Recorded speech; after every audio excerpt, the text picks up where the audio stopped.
Graça e paz, irmãos. Vamos dar início ao nosso culto deste domingo. Vamos ter um momento de oração enquanto ouvimos o nosso prelúdio.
Dai ao Senhor, ó famílias dos povos, dai ao Senhor glória e força. Dai ao Senhor a glória devida ao seu nome. Trazei oferendas e entrai nos seus átrios. Adorai ao Senhor na beleza da sua santidade. Tremei diante dele todos os moradores da terra.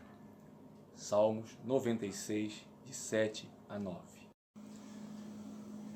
Vamos louvar ao Senhor com o cântico Cantai ao Senhor.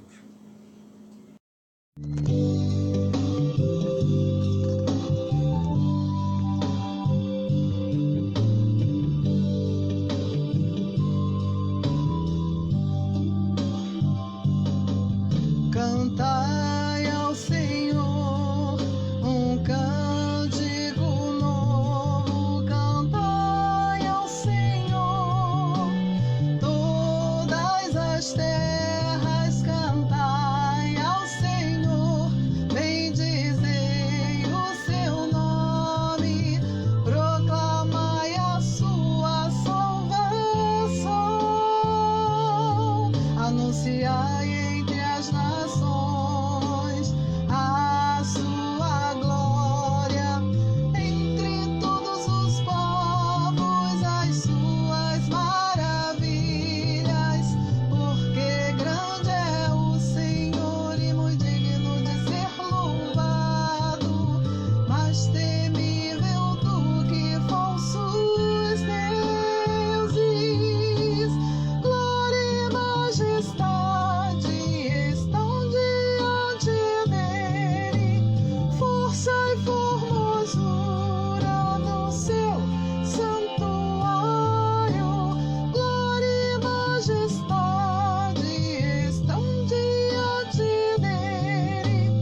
Olá, meus irmãos.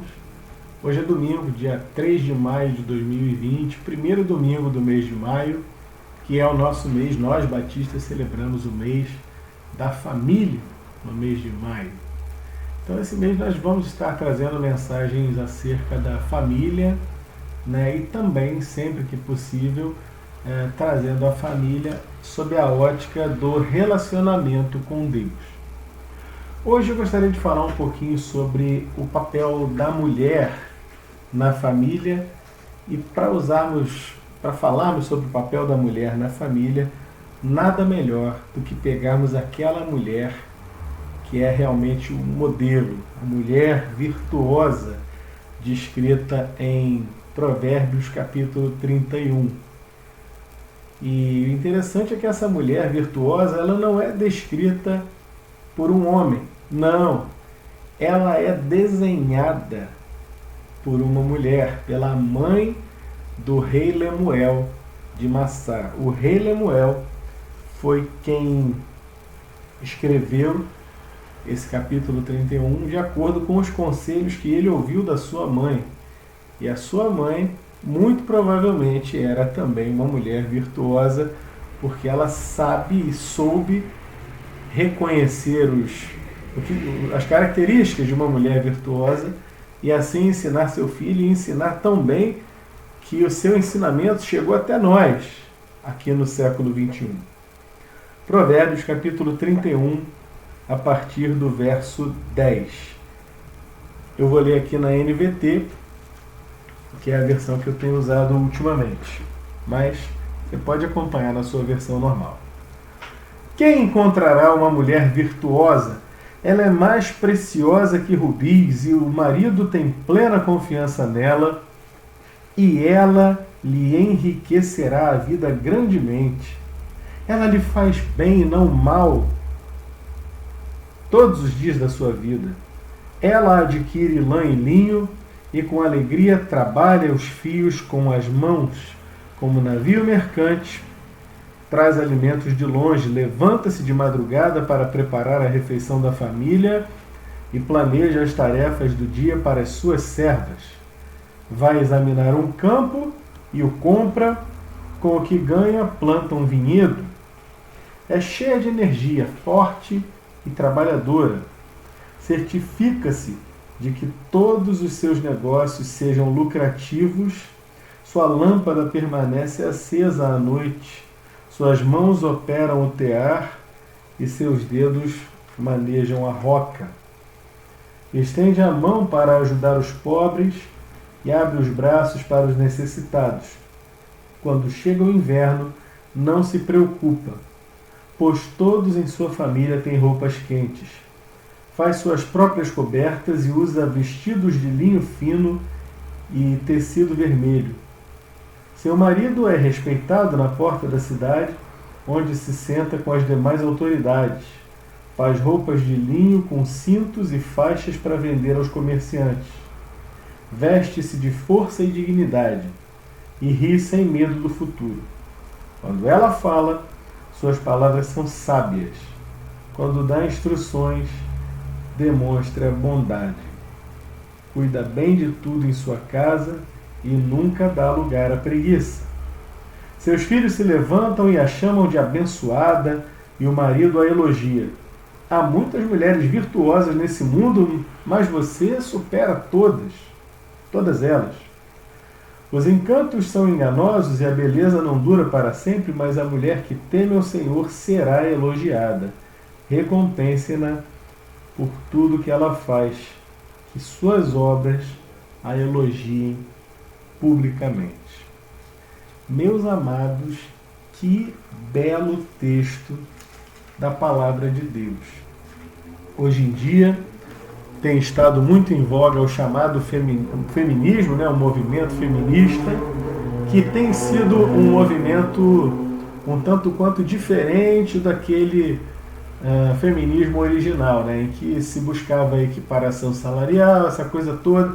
Hoje estão usando um termo, por exemplo, empoderar. A mulher tem que ser empoderada. Eu acho que essa turma de feminista precisava ler Provérbios capítulo 31, porque sob todos os aspectos eu acabei de ler sobre uma mulher completamente empoderada. Não li sobre uma mulher coitadinha, não li sobre uma mulher oprimida, não li sobre uma mulher subserviente, uma mulher que precisa se, como é que o termo que elas usam, se libertar dos braços do patriarcado para que seja alguma coisa. Não, essa mulher, gente, a gente está lendo aqui um texto de 3.000 anos atrás. Isso quer dizer alguma coisa? Quer dizer que desde sempre houve mulheres virtuosas. E as mulheres virtuosas, elas sempre tiveram essas características que nós estamos vendo aqui. E detalhe, esse texto não é um texto qualquer, é um texto religioso, oriental e da antiguidade. Já parou para pensar sobre isso? Talvez hoje, na nossa sociedade do século XXI, se eu aparecesse com um texto assim, talvez soasse disruptivo, nossa, pela libertação da mulher e tal. Mas não é, é um texto escrito no contexto da antiguidade, no Oriente Próximo e num contexto religioso, judaico. Percebe? Então, o que é que a Bíblia é reconhecido como texto inspirado por Deus, por isso faz parte do cânone, faz parte dos livros reconhecidamente inspirados por Deus, ou seja, Deus preservou esse texto para que ele hoje estivesse nas nossas mãos. Meus irmãos, é importante, é claro, eu vou comentar o texto, vou falar sobre tudo aquilo que está aqui no texto, mas eu penso que é importante, chegou o tempo de nós deixarmos certas bobagens, certas tolices que têm sido preconizadas e repetidas à exaustão e perguntas que vão sendo feitas ad eternum sobre a questão da mulher na Bíblia, se a Bíblia é um livro que rebaixa a mulher, se a mulher é um ser de segunda classe, de acordo com a Bíblia, porque a mulher é subserviente ao homem. Não tem nada disso. Já vou começar de sola abrindo com esse assunto. Por exemplo, quando Paulo vai falar lá em Corinto, aos Coríntios, 1 Coríntios, capítulo 11, vai falar que a mulher tem que usar o véu. Ah, mas então a mulher tem que usar o véu. De vez em quando vem, o pessoal de seita é chegado nesse negócio também, de não, porque a mulher tem que usar o véu, que a mulher tem que estar ali submissa ao homem, e essa coisa toda. Querido, querida, entenda, havia uma questão cultural. Havia uma questão cultural local. E eu vou partir do seguinte ponto. Onde quer que o cristianismo entrou, seja qual sociedade for, em que o cristianismo entrou, a situação das mulheres melhorou. Lembre-se que o cristianismo veio do Oriente, veio lá de Israel, ali no Oriente Médio. E dali veio para o mundo grego e chegou a Roma e chegou à Europa, e a palavra foi se espalhando. O nosso cristianismo hoje é um cristianismo ocidentalizado, um cristianismo que tem costumes muito diferentes, é óbvio que seriam diferentes de Cristo para cá, mais de 2000 anos se passaram. Tá? E também há uma questão da nossa sociedade ter os seus próprios problemas, os seus próprios defeitos. Portanto, se a nossa sociedade, em alguns aspectos, é vista como uma sociedade machista, uma sociedade problemática, isso não é problema do cristianismo, isso é problema da sociedade que não soube absorver o cristianismo, que não aprendeu a absorver o cristianismo e tudo aquilo que Cristo representa. Por exemplo, na questão da submissão. Porque a mulher tem que ser submissa ao homem, a isso aí dá margem para os homens abusarem das mulheres, para os homens pisarem, humilharem as suas mulheres. Só vai dar margem para quem é cínico. Eu vou falar de novo. Só vai dar margem para homem cínico. E para homem cínico que não conhece a palavra de Deus e que não respeita a autoridade de Deus sobre a vida dele. Sabe por quê? Porque quando a Bíblia diz que a mulher tem que usar o véu como reconhecimento da autoridade do seu marido, está lá em 1 Coríntios capítulo 11, da reconhecimento da autoridade do seu marido sobre ela, que ela é submissa ao seu marido, o contexto não é só esse, não. Há uma submissão aí. Deus é o cabeça de Cristo, Cristo é o cabeça do homem, o homem é a cabeça da mulher. Essa é a fórmula que Paulo coloca. Significando o que necessariamente? Que a mulher está em último lugar? Veja bem, Cristo é Deus. Deus Pai é Deus. Há uma diferença entre a deidade de Deus, o Pai, e a deidade de Deus, o Filho, e também de Deus, o Espírito Santo? Não, a divindade é uma só. Mas Cristo, o Filho, submeteu-se à vontade do Pai para a nossa salvação. Portanto, embora eles sejam iguais na questão da divindade, o Filho submeteu-se ao Pai. Tá certo? E a mulher e o homem, da mesma forma. Da mesma forma. Não há que se falar aqui que a mulher é inferior ao homem, mas há uma questão, isso sim, desenhada por Deus, de uma submissão, mas que não é uma submissão para ser pisado, para ser agredido, para ser machucado, para ser humilhado de forma alguma. Mas é uma submissão no seguinte sentido: Deus, o Pai, Cristo, o Filho, o homem e sua esposa. E para o homem, o que diz então? O homem está soberano sobre a vida da mulher? Não. Não. Sabe por quê? Porque quando a Bíblia diz que que a mulher tem que ser submissa ao homem, vai dizer também o seguinte, que o homem deve amar a sua esposa assim como Cristo amou a sua igreja. Entendeu? Há uma igualdade material.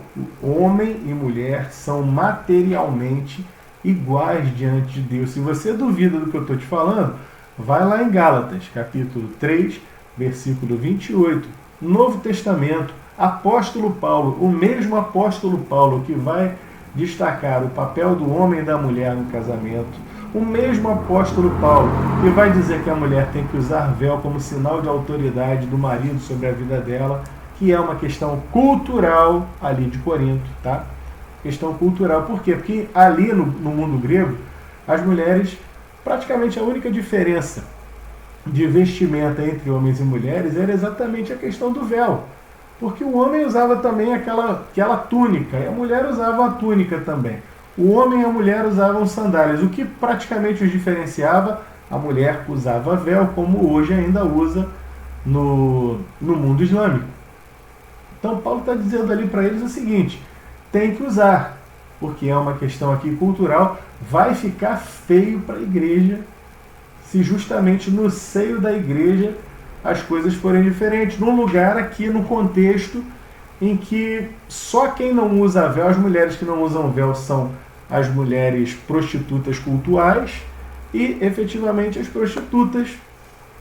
Então, para que não falem mal do seu marido e para que não falem mal da Igreja de Cristo, por favor, minhas irmãs, usem o véu. É só isso, é uma questão cultural. Hoje, então a Bíblia não está dizendo que hoje a mulher deve usar véu, nada disso. Fique tranquila, não pense nesse tipo de coisa. Mas então, voltando aqui à questão, o mesmo Deus, o mesmo apóstolo Paulo, que vai dizer que a mulher tem que usar véu, que a mulher tem que ser submissa ao homem, ele vai dizer em Gálatas capítulo 3, versículo 28, que em Cristo não há macho nem fêmea, não há homem e mulher. Resumindo a história, o peso da morte de Cristo, o mesmo Cristo que morreu pelos homens, morreu pelas mulheres. O valor da salvação de um homem e de uma mulher é exatamente igual. Você, homem, ou você, mulher, salva por Jesus, que foi que te salvou? O mesmo Cristo. O peso de glória da morte do sangue, no sangue de Jesus no Calvário. Tá? Em Cristo não há macho, não há fêmea, somos todos iguais. Mas há uma questão de papéis diferentes a serem, a serem exercidos no casamento. Muito menos até hoje do que nos tempos em que a Bíblia foi escrita. E é por isso que eu resolvi ler não outros textos, não resolvi, por exemplo, ler Romanos capítulo 7, que vai falar sobre a questão do casamento. Porque Romanos capítulo 7 vai discernir muito bem os papéis. Mas aqui em Provérbios 31, nós encontramos o texto que exalta uma mulher naquele tempo da antiguidade, que exalta o trabalho exercido por ela, o papel de mulher exercida por ela dentro da sua casa. Fala-se muito pouco no seu marido. Só vai falar do marido dessa mulher para dizer duas coisas. Primeiro, que ele era bem-sucedido, ou seja, o pessoal olhava e reconhecia, era um cara reconhecido até pelas autoridades. E para dizer que esse cara era um cara agradecido. Ele era alguém que reconhecia o valor da própria mulher. Ele sabia o felizardo que ele era. E ele virava para ela e a elogiava. É tudo que a gente ouviu, ou melhor, leu sobre o marido dessa mulher. Aliás, eu sempre brinco com os irmãos, na nossa igreja, dizendo o seguinte, que há um salmo que diz que o homem que encontra uma mulher para se casar, ele encontrou a bênção de Deus. Sabe o que a Bíblia diz sobre a mulher que encontrou um homem para se casar? Não diz nada, isso deve querer dizer alguma coisa. Mas vamos então aqui para Provérbios. Em Provérbios nós aprendemos algumas características de uma mulher que é uma bênção.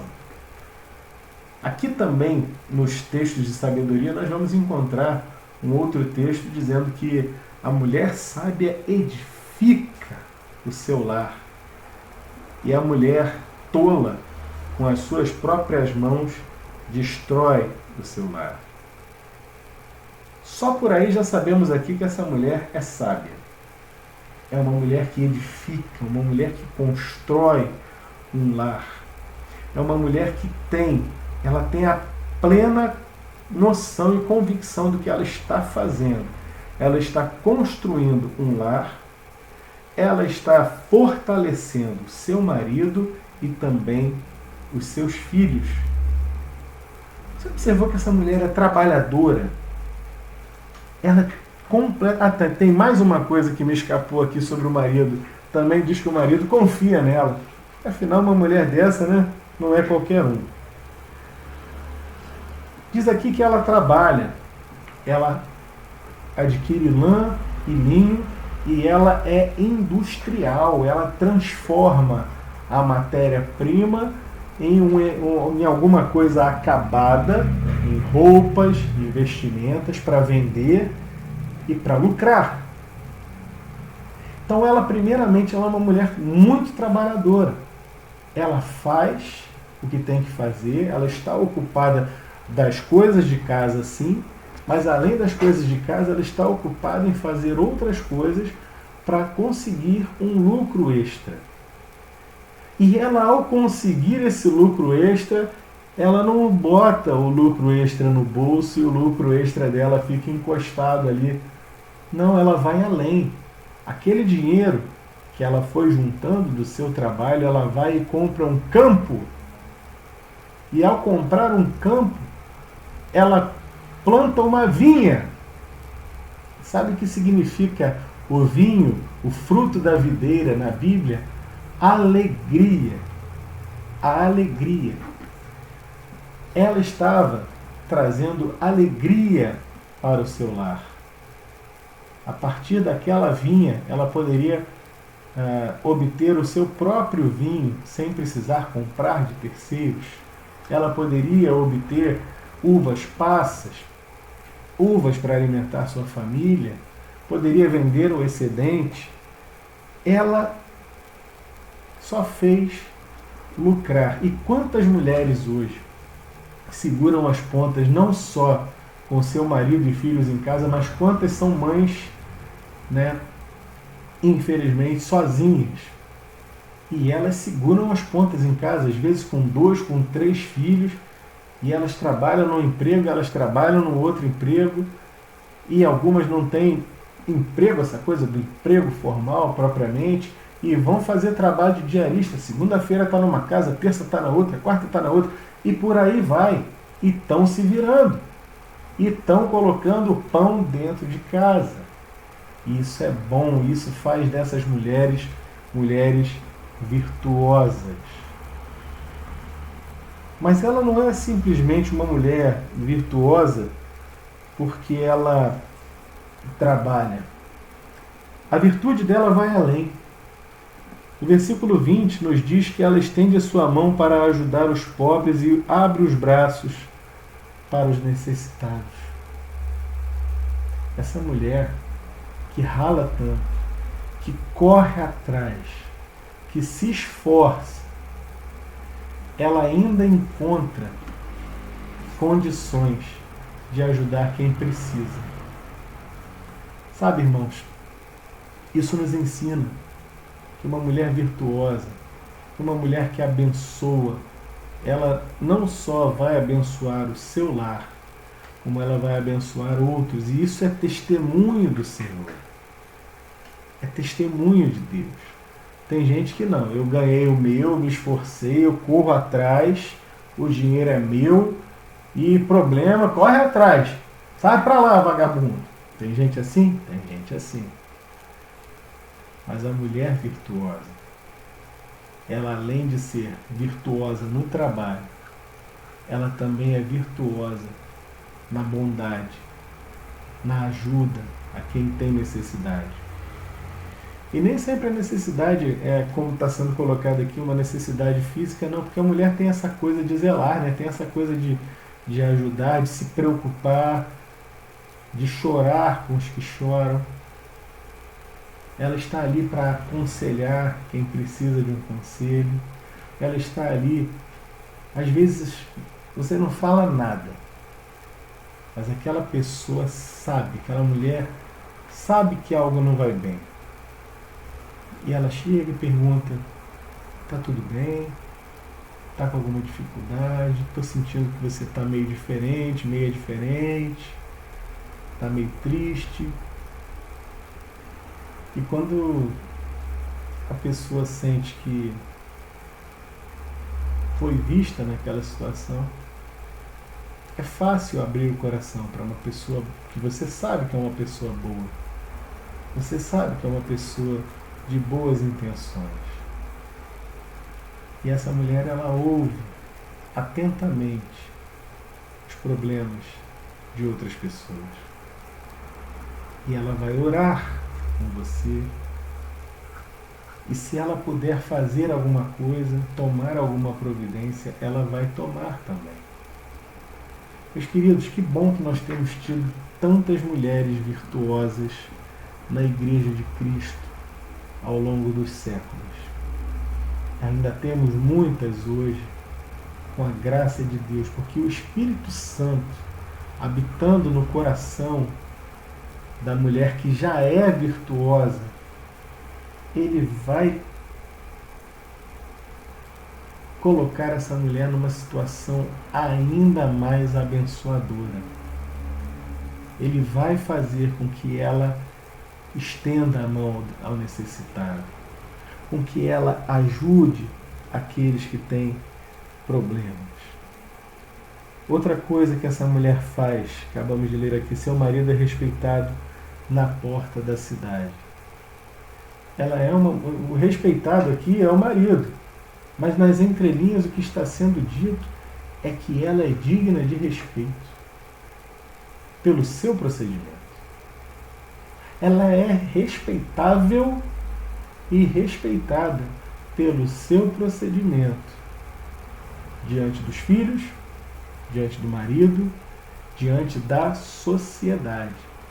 É um reconhecimento que está sendo colocado aqui, é um reconhecimento social, de que pode até haver outras mulheres também muito respeitáveis, e ela está dentre as mais respeitáveis. Isso reflete até no seu marido. Isso é bênção até para o seu marido. Ele é visto como alguém respeitável, não só por aquilo que ele é, mas também por aquilo que a sua esposa é. Que Deus nos abençoe, que nós tenhamos cada vez mais mulheres tornando os seus maridos respeitáveis pelo seu próprio procedimento.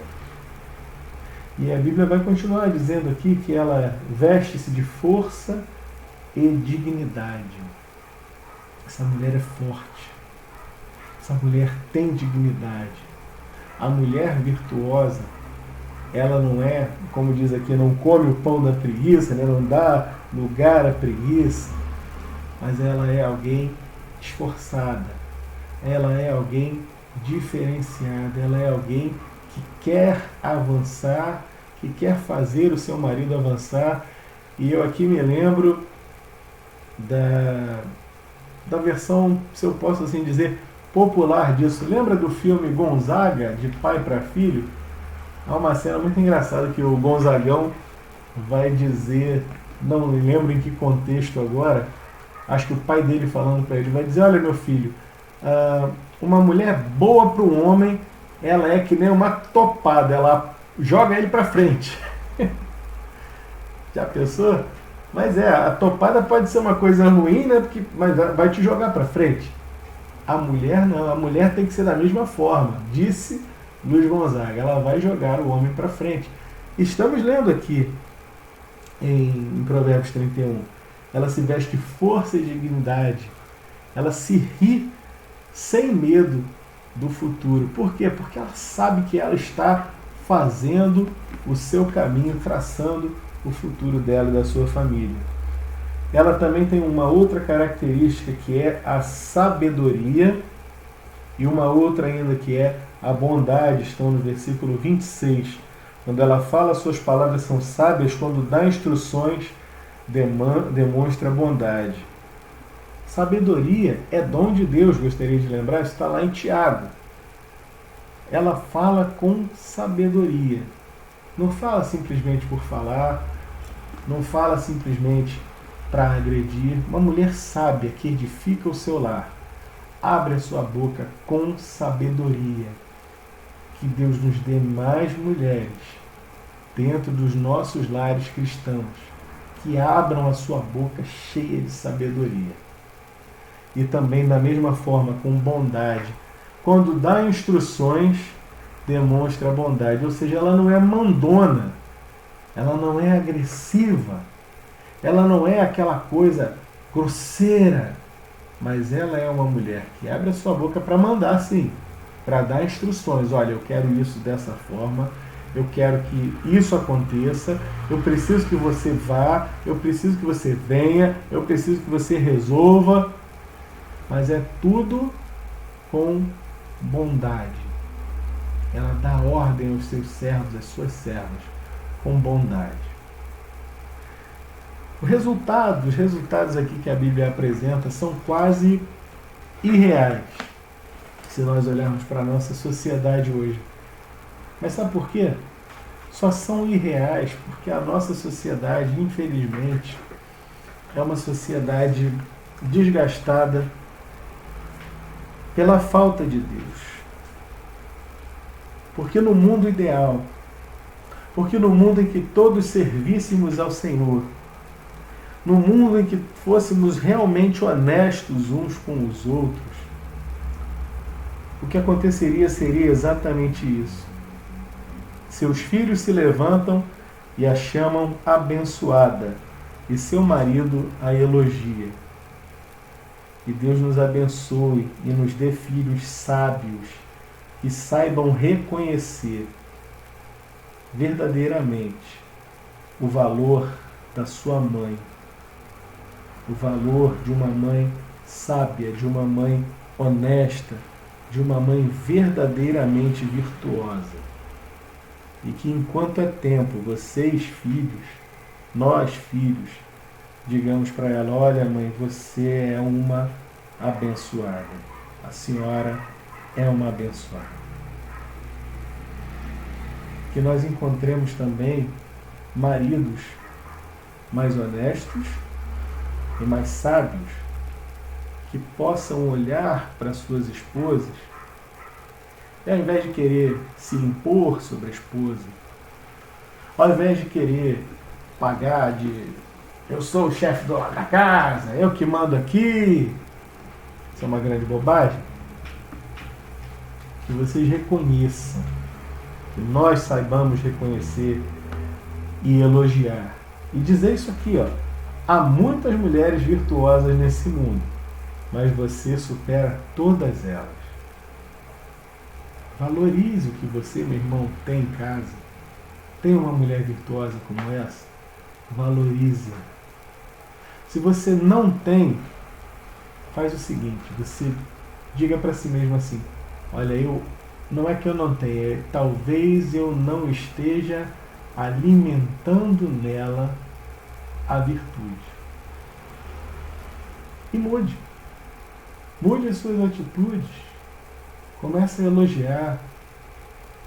Comece a parar um pouquinho de querer tomar certas atitudes. Comece a mudar com ela, positivamente. Alimenta nela tudo isso que nós temos visto aqui. Isso vai ser bom para você. Eu não sei onde esse vídeo vai parar, não sei quem vai assistir, não sei que espécie de famílias, em que espécie de casas eu vou entrar com essa palavra, mas eu posso dar a você, homem, que de repente acha: eu não tenho uma mulher virtuosa, eu posso te dar esse conselho. Então, se você acha que você não tem uma mulher virtuosa, faça duas coisas. Primeiramente, mude as suas atitudes. Seja mais positivo em relação a ela. Seja mais agradecido. E uma outra coisa que você pode fazer por ela: coloque a sua esposa nas mãos de Deus. Ore por ela. Interceda por ela. Porque se você juntar o seu esforço de querer ser melhor para fazê-la melhor e colocar isso no altar, aos pés do Senhor, eu tenho certeza de que isso vai redundar em muito boa coisa para você, para sua esposa, para sua família como um todo. Termina aqui um elogio do próprio autor, dizendo que os encantos são enganosos e a beleza não dura para sempre. Na versão tradicional de Almeida, a gente vai ler que vã é a formosura e enganadora é a beleza. Mas a mulher que teme o Senhor, esta será louvada, e aqui diz elogiada. Que Deus nos abençoe, que nesse mês da família, a irmã, que é uma mulher abençoada, virtuosa, possa se sentir motivada a ser cada vez mais virtuosa. Mas o meu marido não é aquilo que a Bíblia destaca. Não seja por ele, seja por você. seja pelo que você é, seja virtuosa.